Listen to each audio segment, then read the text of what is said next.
Item ಯಾವುದೇ ಇರಲಿ try ಮಾಡಿ ಆಚಿ ಚಿಕನ್ ಮಸಾಲಾ. ಬಿಹಾರ ಸರ್ಕಾರದಲ್ಲಿ ಭಾರಿ ಸಂಚಲನ ಉಂಟಾಗ್ತಾ ಇದೆ. ಬಿಹಾರ ಸಿಎಂ ಸ್ಥಾನಕ್ಕೆ ನಿತೀಶ್ ಕುಮಾರ್ ಗುಡ್ ಬೈ ಹೇಳಿದ್ದಾರೆ. ರಾಜ್ಯಸಭೆಗೆ ಹೋಗೋದನ್ನ ಖಚಿತಪಡಿಸಿದ್ದಾರೆ ನಿತೀಶ್. ಬಿಹಾರದ ಹೊಸ ಸರ್ಕಾರಕ್ಕೆ ನನ್ನ ಬೆಂಬಲ ಇದೆ, ಮಾರ್ಗದರ್ಶನ ಕೂಡ ಇರುತ್ತೆ. ನಾನು ಈಗ ರಾಜ್ಯಸಭೆ ಸದಸ್ಯನಾಗಿ ಹೋಗ್ತಾ ಇದ್ದೇನೆ, ಆದ್ರೂ ವಿಕಸಿತ ಭಾರತಕ್ಕೆ ನನ್ನ ಬೆಂಬಲ ಸದಾ ಇರುತ್ತೆ ಅಂತ ಅವರು ಹೇಳ್ತಾ ಇದ್ದಾರೆ. ಬಿಹಾರ ರಾಜಕೀಯದಲ್ಲಿ ಈಗ ಹೈ ಡ್ರಾಮಾ ಶುರುವಾಗಿದೆ. ದಶಕಗಳ ಕಾಲ ಬಿಹಾರದ ಗದ್ದುಗೆಯನ್ನ ಆಳಿದ್ದಂತಹ ನಿತೀಶ್ ಕುಮಾರ್ ಅವರು ಈಗ ರಾಜ್ಯ ರಾಜಕಾರಣಕ್ಕೆ ವಿದಾಯವನ್ನ ಹೇಳಿ ರಾಷ್ಟ್ರ ರಾಜಕಾರಣಕ್ಕೆ ಎಂಟ್ರಿ ಕೊಡೋದಕ್ಕೆ ಸಜ್ಜಾಗಿದ್ದಾರೆ. ರಾಜ್ಯಸಭಾ ಚುನಾವಣೆಗೆ ಇವತ್ತು ನಿತೀಶ್ ಕುಮಾರ್ ನಾಮಪತ್ರವನ್ನ ಸಲ್ಲಿಸಿದ್ದಾರೆ ಅನ್ನೋದರ ಕುರಿತು ಮಾಹಿತಿ ಲಭ್ಯವಾಗ್ತಾ ಇದೆ. ಒಂದು ವೇಳೆ ಅವರು ರಾಜ್ಯಸಭೆಗೆ ಆಯ್ಕೆಯಾದ್ರೆ ಬಿಹಾರದ ಮುಂದಿನ ಮುಖ್ಯಮಂತ್ರಿ ಯಾರು ಅನ್ನುವಂತಹ ಪ್ರಶ್ನೆಗಳು ಕೂಡ ಇಲ್ಲಿವರೆಗೂ ಕಾಡ್ತಾ ಇತ್ತು. ಬಟ್ ಕಾದ್ ನೋಡ್ಬೇಕು ಯಾರಾಗ್ತಾರೆ ಅಂತ ಹೇಳಿ. NDA ಮೈತ್ರಿಕೂಟದಲ್ಲಿ ಈಗ ನಡೀತಾ ಇರುವಂತಹ ಬದಲಾವಣೆಗಳು, ನಿತೀಶ್ ಕುಮಾರ್ ಅವರ ಈ ನಿರ್ಧಾರದ ಹಿಂದೆ ಇರುವಂತಹ ರಾಜಕೀಯ ಲೆಕ್ಕಾಚಾರ ಏನು ಅನ್ನೋದರ ಕುರಿತು ಒಂದಷ್ಟು ಪ್ರಶ್ನೆಗಳು ಕೂಡ ಹುಟ್ಟು ಹಾಕ್ತಾ ಇದೆ. ನೋಡಿ, ಬಿಹಾರದಲ್ಲಿ ಸತತ 10 ಬಾರಿ ಮುಖ್ಯಮಂತ್ರಿಯಾಗಿ ದಾಖಲೆಯನ್ನ ಬರೆದಿರುವಂತಹ ನಿತೀಶ್ ಕುಮಾರ್ ಅವರು ಇದ್ದಕ್ಕಿದ್ದಂತೆ ಈಗ ಸಿಎಂ ಸ್ಥಾನಕ್ಕೆ ರಾಜೀನಾಮೆಯನ್ನ ಕೊಟ್ಟಿರೋದು ಸಾಕಷ್ಟು ಕುತೂಹಲಕ್ಕೂ ಕೂಡ ಕಾರಣವಾಗ್ತಾ ಇದೆ. ರಾಜ್ಯಸಭೆಗೆ ಹೋಗೋದನ್ನ ಖಚಿತಪಡಿಸಿದ್ದಾರೆ ನಿತೀಶ್ ಅವರು.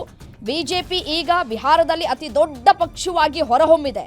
ಸೊ ಮುಂದಿನ ಮುಖ್ಯಮಂತ್ರಿ ಯಾರು, ಬಿಜೆಪಿ ಪಾಲಾಗುತ್ತಾ ಅನ್ನುವಂತಹ ಪ್ರಶ್ನೆಗಳು, ಕುತೂಹಲಗಳು ಸದ್ಯಕ್ಕೆ ಇದೆ. ನಿತೀಶ್ ಕುಮಾರ್ ಅವರ ಪುತ್ರ ನಿಶಾಂತ್ ಕುಮಾರ್ ಅವರು ಉಪಮುಖ್ಯಮಂತ್ರಿಯಾಗಿ ಅಧಿಕಾರವನ್ನ ವಹಿಸಿಕೊಳ್ಳಲಿದ್ದಾರೆ ಅನ್ನುವಂತಹ ವದಂತಿಗಳು ಕೂಡ ಕೇಳಿ ಬರ್ತಾ ಇದೆ. ಬಿಹಾರದಲ್ಲಿ ಇದೀಗ ಪುತ್ರೋದಯದ ಕಾಲ ಆರಂಭ ಆಯ್ತಾ ಅನ್ನುವಂತಹ ಕುತೂಹಲಗಳು ಕೂಡ ಹೆಚ್ಚಾಗ್ತಾ ಇದೆ. ಅಮಿತ್ ಶಾ ಅವರ ಸಮ್ಮುಖದಲ್ಲೇ ನಾಮಪತ್ರವನ್ನ ಸಲ್ಲಿಕೆ ಮಾಡಲಾಗ್ತಾ ಇದೆ ಅಂತ ಮಾಹಿತಿ ಸಿಗ್ತಾ ಇದೆ. ನಿತೀಶ್ ದೊರೆದ ಸಿಎಂ ಸ್ಥಾನ ಬಿಜೆಪಿಗೆ ದೊರೆಯೋ ಸಾಧ್ಯತೆ ಇದೆ. ಈಗಾಗಲೇ ಹೇಳ್ತಾ ಇದ್ದೆ ನಾನು ಅದನ್ನೇ. ನಿತೀಶ್ ಪುತ್ರ ನಿಶಾಂತ್ ಕುಮಾರ್ಗೆ ಡಿಸಿಎಂ ಸ್ಥಾನ, ನಿತೀಶ್ಗೆ ರಾಜ್ಯಸಭೆ ಸ್ಥಾನವನ್ನ ನೀಡಿ ಕೇಂದ್ರ ಮಂತ್ರಿ ಮಾಡುವಂತಹ ಸಾಧ್ಯತೆಗಳು ಕೂಡ ಇದೆ. ಬಿಹಾರವನ್ನ ತನ್ನ ತೆಕ್ಕೆಗೆ ಪಡೆಯೋದಕ್ಕೆ ಬಿಜೆಪಿ ಈ ರೀತಿಯಾದಂತಹ ಮಾಸ್ಟರ್ ಪ್ಲಾನ್ ಮಾಡಿಕೊಳ್ತಾ ಇದೆ. ಸಿಎಂ ಸ್ಥಾನ ಬಿಜೆಪಿ ಪಾಲಾಗುವಂತಹ ಸಾಧ್ಯತೆಗಳು ಕೂಡ ದಟ್ಟವಾಗಿದೆ.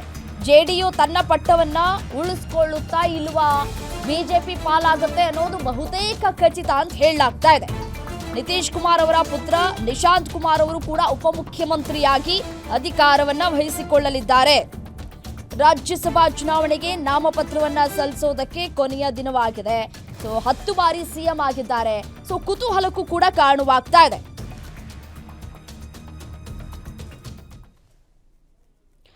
ಏನು ಇದೇ ವಿಚಾರಕ್ಕೆ ಸಂಬಂಧಪಟ್ಟಂತೆ ಮತ್ತಷ್ಟು ಡೀಟೇಲ್ಸ್ ಕೊಡ್ತಾ ಹೋಗ್ತಾರೆ Maruti Pavagada, political bureau head ನೇರ ಸಂಪರ್ಕದಲ್ಲಿ ಜಾಯ್ನ್ ಆಗಿದ್ದಾರೆ. ಮಾರುತಿ, ಬಿಹಾರದಲ್ಲಿ ನೋಡಿ ಸತತ 10 ಬಾರಿ ಮುಖ್ಯಮಂತ್ರಿಯಾಗಿ ದಾಖಲೆಯನ್ನ ಬರೆದಿರುವಂತಹ ನಿತೀಶ್ ಕುಮಾರ್ ಅವರು ಈಗ ರಾಜೀನಾಮೆಯನ್ನ ಸಲ್ಲಿಕೆ ಮಾಡಿದ್ದಾರೆ. ಹಾಗಿದ್ರೆ ಈ ಒಂದು ಸಿಎಂ ಸ್ಥಾನ ಖಾಲಿ ಆಗಿದೆ ಅಂತ ಆಯ್ತು.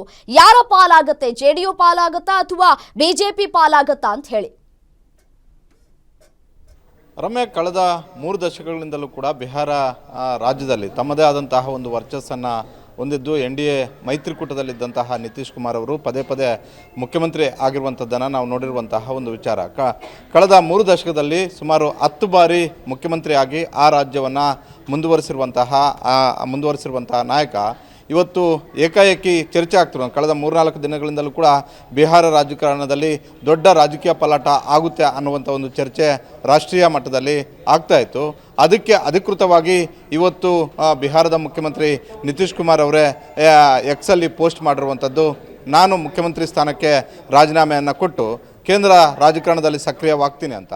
ಕಳೆದ 3-4 ದಿನಗಳಿಂದಲೂ ಕೂಡ ಬಿಹಾರ ರಾಜ್ಯದಲ್ಲಿದ್ದಂತಹ ಒಂದು ಚರ್ಚೆ ಏನು ಅಂತ ಹೇಳಿದ್ರೆ, ಬಹುತೇಕ ಮುಖ್ಯಮಂತ್ರಿ ಸ್ಥಾನಕ್ಕೆ ನಿತೀಶ್ ಕುಮಾರ್ ಅವರು ರಾಜೀನಾಮೆಯನ್ನು ಕೊಡ್ತಾರೆ, ಅವರಿಂದ ಖಾಲಿ ಆಗುವಂಥ ಒಂದು ಸ್ಥಾನ NDA ಮೈತ್ರಿ ಪಕ್ಷವಾಗಿರುವಂತಹ ಬಿಜೆಪಿಗೆ ಸಿಗುತ್ತೆ ಅಂತ. ಈ ಬಾರಿ ಬಿಜೆಪಿ ಕೂಡ ಅಧಿಕೃತ ಈ ಹಿಂದೆ 2 ಬಾರಿ ಆದಂತಹ ಚುನಾವಣೆಗಳಲ್ಲಿ ಅಲ್ಲಿ ಬಿಜೆಪಿಯ ಅಧಿಕೃತವಾಗಿ ಹೆಚ್ಚು ಸ್ಥಾನಗಳನ್ನು ಗೆದ್ದಿರುವಂಥದ್ದು. ಆದರೂ ಕೂಡ ಜೆಡಿಯುಗೆ ಮುಖ್ಯಮಂತ್ರಿ ಸ್ಥಾನವನ್ನು ಬಿಟ್ಟುಕೊಟ್ಟಿದ್ರು.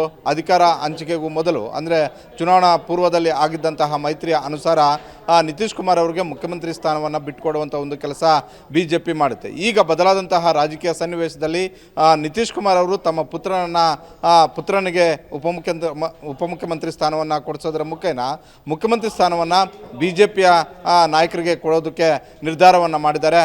ಹೀಗಾಗಿ 75 ವರ್ಷಗಳ ತುಂಬುವಂತಹ ಈ ಸಮಯದಲ್ಲಿ ಅವರು ತೆಗೆದುಕೊಂಡಿರುವಂಥ ಒಂದು ನಿರ್ಧಾರ. BJPಯಲ್ಲಿ ಈ ಒಂದು ಸೂತ್ರ ಇದೆ, 75 ವರ್ಷ ಆದ ಬಳಿಕ ಅವರನ್ನು ರಾಜಕೀಯದಿಂದ ಇರಿಸ್ಕೋಬೇಕಾ ಬೇಡವಂತ. ಆದರೆ ಪ್ರಾದೇಶಿಕ ಪಕ್ಷಗಳಲ್ಲಿ ಈ ಸೂತ್ರ ಏನೂ ಇಲ್ಲ. ಹೀಗಾಗಿ ನಿತೀಶ್ ಕುಮಾರ್ ಅವರು ಮುಖ್ಯಮಂತ್ರಿ ಆದಾಗ ಇಂಥ ಒಂದು ಚರ್ಚೆಯೂ ಇರಲಿಲ್ಲ. ಬಿಹಾರ ಚುನಾವಣೆಯಲ್ಲೂ ಕೂಡ ಕೇವಲ 1 ವರ್ಷ 6 ತಿಂಗಳು ಮುಖ್ಯಮಂತ್ರಿ ಆಗಿದ್ದು ತದಬಳಿಕ ಆ ಸ್ಥಾನವನ್ನು ಬೇರೆ ಯಾರಿಗಾದರೂ JDU ಬಿಟ್ಕೊಡುತ್ತೆ ಅನ್ನುವಂಥ ಒಂದು ಚರ್ಚೆಯೂ ಕೂಡ ಇರಲಿಲ್ಲ. ಆದರೆ ಕಳೆದ 1 ವಾರದಿಂದ ಆಗಿರುವಂತಹ ಬಿಹಾರದ ರಾಜಕೀಯ ಲೆಕ್ಕಾಚಾರಗಳೇ ಬದಲಾದಂತೆ ಕಾಣಿಸ್ತಾ ಇದ್ದಾವೆ. ಹೀಗಾಗಿ ಬಿಹಾರ ರಾಜಕಾರಣಕ್ಕೆ ಗುಡ್ ಬೈ ಹೇಳಿ ರಾಷ್ಟ್ರ ರಾಜಕಾರಣದತ್ತ ನಿತೀಶ್ ಕುಮಾರ್ ಅವರು ಹೋಗ್ತಾ ಇರುವಂಥದ್ದು. ನಿತೀಶ್ ಕುಮಾರ್ ಅವರು ತಮ್ಮ ಪುತ್ರನಿಗೆ DCM ಹುದ್ದೆಯನ್ನು ಕೊಡಿಸಿ BJPಯ ನಾಯಕರಿಗೆ CM ಪಟ್ಟ ಕಟ್ಟೋದಕ್ಕೂ ಕೂಡ ಮನಸ್ಸು ಮಾಡಿದ್ದಾರೆ ಅನ್ನುವಂಥ ಒಂದು ಮಾಹಿತಿ ಬಿಹಾರದಿಂದ ಗೊತ್ತಾಗ್ತಾ ಇದೆ. ದಶಕಗಳ ಕಾಲದಿಂದಲೂ ಕೂಡ ಅವರು ಕುಟುಂಬ ರಾಜಕಾರಣವನ್ನ ವಿರೋಧ ಮಾಡಿಕೊಂಡು ಬಂದಂತಹ ವ್ಯಕ್ತಿ. ಈಗ ನಿಶಾಂತ್ ಕುಮಾರ್ ಅವರಿಗೆ ಉಪಮುಖ್ಯಮಂತ್ರಿ ಸ್ಥಾನವನ್ನ ಕೊಡ್ತಾ ಇರೋದರ ಹಿನ್ನೆಲೆಯನ್ನ ನಾವು ನೋಡ್ತಾ ಹೋಗೋದಾದ್ರೆ ಸಿದ್ಧಾಂತಕ್ಕೆ ಅವರು ತದ್ವಿರುದ್ಧವಾಗಿ ನಡ್ಕೊಳ್ತಾ ಹೋಗ್ತಾ ಇದ್ದಾರೆ ಅಂತ ಅನ್ಸಲ್ವಾ? ಇಲ್ಲ, ಪ್ರಾದೇಶಿಕ ಪಕ್ಷಗಳಲ್ಲಿ ನಾವು ಕುಟುಂಬ ರಾಜಕಾರಣವನ್ನು ಬದಿಗೊತ್ತಿ ಅವರು ರಾಜಕೀಯ ಮಾಡಿದ್ರೆ ಪ್ರಾದೇಶಿಕ ಪಕ್ಷಗಳು ಅಷ್ಟು ಸುಲಭವಾಗಿ ಯಶಸ್ವಿ ಆಗೋದಿಲ್ಲ. ಅದು ಹಲವು ರಾಜ್ಯಗಳಲ್ಲಿ ಇದು ಸಾಬೀತು ಕೂಡ ಆಗಿದೆ. ಅದರಲ್ಲಿ ಪ್ರಮುಖವಾಗಿ ನಮ್ಮ ಅಕ್ಕಪಕ್ಕದ ರಾಜ್ಯಗಳನ್ನು ನೋಡಿದಾಗ ಅದರಲ್ಲೂ ತಮಿಳುನಾಡು ಆಗಿರ್ಬೋದು, ಕರ್ನಾಟಕದ್ದೇ ಎಕ್ಸಾಂಪಲ್ ಆಗಿ ತೆಗೆದುಕೊಂಡ್ರೆ ದೇವೇಗೌಡರ ಕುಟುಂಬವನ್ನು ಹೊರತುಪಡಿಸಿ JDS ಅನ್ನು ಕಟ್ಟೋದಕ್ಕೆ ಆಗೋದಿಲ್ಲ. ಅದೇ ರೀತಿ ತಮಿಳುನಾಡಲ್ಲೂ ಕೂಡ ಅಷ್ಟೇ. ಈಗ DMKಯಲ್ಲಿ ಸ್ಟಾಲಿನ್ ಅವರ ಕುಟುಂಬವನ್ನು ಹೊರತುಪಡಿಸಿ ಬೇರೆ ಯಾರು ಕೂಡ ಆ ಪಕ್ಷವನ್ನು ಮುನ್ನಡೆಸುವಂಥ ಒಂದು ಶಕ್ತಿ ಆಗೋದಿಲ್ಲ. ಅದೇ ರೀತಿ ಉತ್ತರ ಭಾರತದಲ್ಲಿರುವಂತಹ ಹಲವು ರಾಜ್ಯಗಳಲ್ಲಿ ಲಾಲು ಕುಟುಂಬ ಆಗಿರ್ಬೋದು, ಈಗ ನಿತೀಶ್ ಕುಮಾರ್ ಕುಟುಂಬವೂ ಕೂಡ ಅದೇ ಮಾರ್ಗದಲ್ಲಿ ಹೋದಂತೆ ಕಾಣಿಸ್ತಾ ಇದೆ. ನಿತೀಶ್ ಕುಮಾರ್ ಆದ ಬಳಿಕ ತಮ್ಮ ಪುತ್ರನಿಗೆ ಪಟ್ಟವನ್ನು ಕಟ್ತಾರೆ ಅನ್ನುವಂಥ ಒಂದು ರಾಜಕೀಯ ಲೆಕ್ಕಾಚಾರಗಳು ಬಿಹಾರದಲ್ಲಿ ಇರಲಿಲ್ಲ. ಆದರೆ ನಿತೀಶ್ ಕುಮಾರ್ ಅವ್ರಿಗೆ ಇರುವಂಥ ಒಂದು ಆತಂಕ ಏನು ಅಂತ ಹೇಳಿದ್ರೆ, ಒಂದು ವೇಳೆ ತಮ್ಮ ಕುಟುಂಬದ ಕುಡಿಯನ್ನು ರಾಜಕೀಯಕ್ಕೆ ತೆಗೆದುಕೊಂಡು ಬರದೆ ಅವ್ರಿಗೆ ಅಧಿಕಾರವನ್ನು ಕೊಡದೇ ಇದ್ದರೆ ನಮ್ಮ ಪಕ್ಷದ ಉಳಿವು ಕೂಡ ಅಷ್ಟು ಸುಲಭ ಅಲ್ಲ. ಅದು ಬೇರೆ ರೀತಿಯಲ್ಲಿ ಪ್ರಾದೇಶಿಕ ಪಕ್ಷಗಳನ್ನು ಬದಿಗೊತ್ತಿ ರಾಷ್ಟ್ರೀಯ ಪಕ್ಷಗಳಿಗೆ ಅದರ ಲಾಭ ಆಗ್ಬೋದಂತ, ಬಹುತೇಕ ಆ ಲಾಭ BJPಗೆ ಹೆಚ್ಚು ಆಗುತ್ತೆ ಅನ್ನುವಂಥ ಒಂದು ಲೆಕ್ಕಾಚಾರವೂ ಕೂಡ ಇರಬಹುದು. ಹೀಗಾಗಿ ಇಷ್ಟು ದಿನಗಳ ಕಾಲ ಕುಟುಂಬ ರಾಜಕಾರಣದ ವಿರುದ್ಧ ಮಾತಾಡ್ತಿದ್ದಂತಹ ನಿತೀಶ್ ಕುಮಾರ್ ಅವರು ಈಗ ಏಕಾಏಕಿ ತಮ್ಮ ಪುತ್ರನಿಗೆ ಅಧಿಕಾರವನ್ನು ಕೊಟ್ಟೋದಕ್ಕೆ ಮುಂದಾಗಿದ್ದಾರೆ ಅನ್ನುವ ಲೆಕ್ಕಾಚಾರಗಳು ಕೂಡ ಸಹಜವಾಗಿ ಇದ್ದೇ ಇರ್ತವೆ. ತಮ್ಮ ಪಕ್ಷ ಜೀವಂತವಾಗಿ ಇರಬೇಕು ಅನ್ನೋದಾದರೆ ತಮ್ಮ ಕುಟುಂಬಕ್ಕೆ ಅಧಿಕಾರ ಬೇಕು ಅನ್ನುವಂಥ ಒಂದು ಲೆಕ್ಕಾಚಾರಗಳನ್ನು ಹಾಕಿದಂತೆ ಕಾಣಿಸ್ತಾ ಇದೆ. ರಮ್ಯಾ, ಓಕೆ, ಥ್ಯಾಂಕ್ ಯು ತಮ್ಮೆಲ್ಲ ಮಾಹಿತಿಗಾಗಿ. ಮತ್ತೊಂದು ಕಡೆ ನಿಶಾಂತ್ ಕುಮಾರ್ ಅವರಿಗೆ ಉಪಮುಖ್ಯಮಂತ್ರಿ ಪಟ್ಟವನ್ನು ನೀಡೋದ್ರ ಮುಖಾಂತರ JDU ಪಕ್ಷದೊಳಗೆ ಭಿನ್ನಮತ ಏಳುವಂತಹ ಸಾಧ್ಯತೆ ಇದೆಯಾ ಅನ್ನುವಂತಹ ಒಂದಷ್ಟು ಪ್ರಶ್ನೆಗಳು ಕೂಡ ಕಾಡ್ತಾ ಇದೆ. ಯಾಕೆಂತಂದ್ರೆ ಹಿರಿಯ ನಾಯಕರು ಇದನ್ನು ಒಪ್ಕೊಳ್ತಾರಾ, ಒಪ್ಪಿಯೇ ಈ ಒಂದು ಸ್ಥಾನವನ್ನು ನೀಡಲಾಗ್ತಾ ಇದೆಯಾ, ಯಾವಾಗ ಭಿನ್ನಮತ ಸ್ಫೋಟವಾಗುವಂತಹ ಸಾಧ್ಯತೆಗಳು ಇದೆ ಅನ್ನೋದರ ಕುರಿತು ಒಂದಷ್ಟು ಚರ್ಚೆಗಳು ಕೂಡ ಆಗ್ತಾ ಇದೆ. ಬಿಹಾರ ಮುಖ್ಯಮಂತ್ರಿ ಪಟ್ಟಕ್ಕೆ ಏರಲಿರುವಂತಹ BJP ಲೀಡರ್ ಸಾಮ್ರಾಟ್ ಚೌಧರಿ ಮತ್ತು ನಿತ್ಯಾನಂದ ರೈ, ಇವರಿಬ್ಬರಲ್ಲಿ ಒಬ್ಬರಿಗೆ CM ಪಟ್ಟ. DCM ಮತ್ತು ಪಂಚಾಯತ್ ರಾಜ್ ಸಚಿವರಾಗಿರುವಂತಹ ಸಾಮ್ರಾಟ್ ಚೌಧರಿ, ಗೃಹ ಸಚಿವರಾಗಿರುವ ನಿತ್ಯಾನಂದ ರೈಗೆ CM ಸ್ಥಾನ ಸಾಧ್ಯತೆ.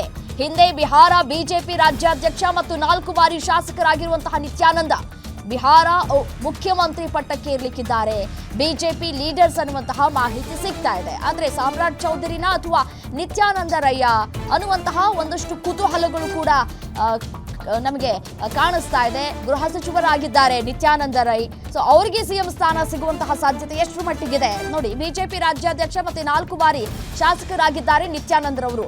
ಸೊ ಹಾಗಾಗಿ ಯಾರಿಗೆ ಈ ಒಂದು ಸ್ಥಾನ ಸಿಗುತ್ತೆ ಅನ್ನುವಂತಹ ಕುತೂಹಲಗಳು ಕೂಡ ಈಗ ಸದ್ಯಕ್ಕೆ ಮೂಡ್ತಾ ಇದೆ. ಒಂದ್ ಕಡೆ DCM ಸ್ಥಾನ ಏನೋ ನಿಶಾಂತ್ ಅವರಿಗೆ ನೀಡಬೇಕು ಅನ್ನುವಂತಹ ಮಾಹಿತಿ ಲಭ್ಯವಾಗ್ತಾ ಇದೆ. ಬಟ್ ಆದರೆ CM ಸ್ಥಾನ BJPಗೆ ಸಿಗುತ್ತೆ ಅನ್ನುವಂತಹ ಮಾಹಿತಿ. ಬಟ್ ಆದರೆ ಇಬ್ಬರು ಲೀಡ್ರಲ್ಲಿ ಯಾರಿಗೆ ಸಿಗುತ್ತೆ ಅನ್ನೋದು ಕುತೂಹಲ.